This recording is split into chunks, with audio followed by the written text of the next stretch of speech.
এই ইম্পোর্টটা জানি একটা জায়গা থাকে, এখন তো জায়গা নেই ইম্পোর্ট আসা টার্মিনাল। বিমানবন্দরে আগুন, ক্ষয়ক্ষতির পরিমাণ ১০০ কোটি টাকার বেশি, বিজিএমআই এর নেতাদের অনুমান। ক্ষতিগ্রস্ত বিমানবন্দরে কার্গো ভিলেজ পরিদর্শন শেষে সাংবাদিকদের সঙ্গে কথা বলছেন বিজিএমআই এর নেতারা।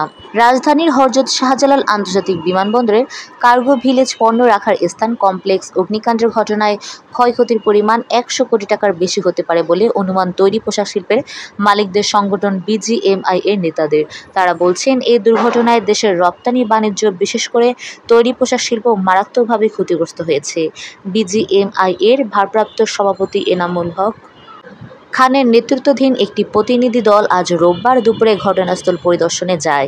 প্রতিনিধি দলে ছিলেন বিজিএমআই এর সভাপতি মিজানুর রহমান, পরিচালক ফয়সাল সামাদ প্রমুখ।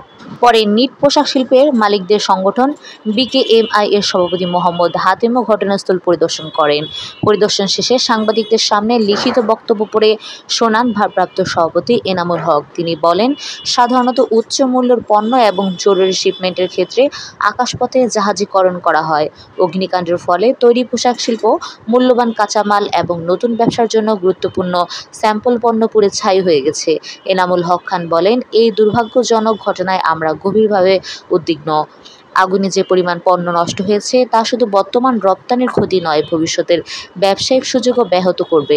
বিজিএমআইএ ইতিমধ্যে ক্ষয়ক্ষতির পরিমাণ নিরূপণে কাজ শুরু করেন। সদস্যদের কাছ থেকে নির্ধারিত ফর্মে ক্ষতিগ্রস্ত পণ্যের তালিকা চাওয়া হয়েছে। দ্রুত তথ্য সংগ্রহের জন্য একটি অনলাইন পোর্টাল খোলা হয়েছে।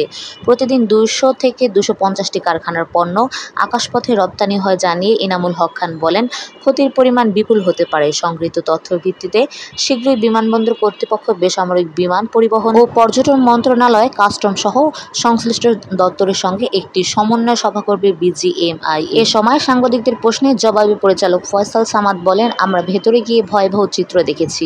পুরো ইম্পোর্ট সেকশন পুড়ে গেছে। আমাদের অনুমান ক্ষতির পরিমাণ ১ বিলিয়ন ১০০ কোটি টাকার বেশি হতে পারে। তিনি জানান, ঘটনাস্থলে বাণিজ্য উপদেষ্টা উপস্থিত ছিলেন।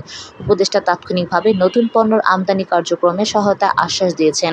আপাতত টার্মিনাল ৩-এ নতুন স্থানে আমদানি পণ্য রাখার ব্যবস্থা করা হবে বলে জানিয়েছেন উপদেষ্টা। এছাড়া ৭২ ঘণ্টার পরিবর্তে ৩৬ ঘণ্টার মধ্যে দ্রুত পণ্য খালাস করার নির্দেশনা দিয়েছেন উপদেষ্টা।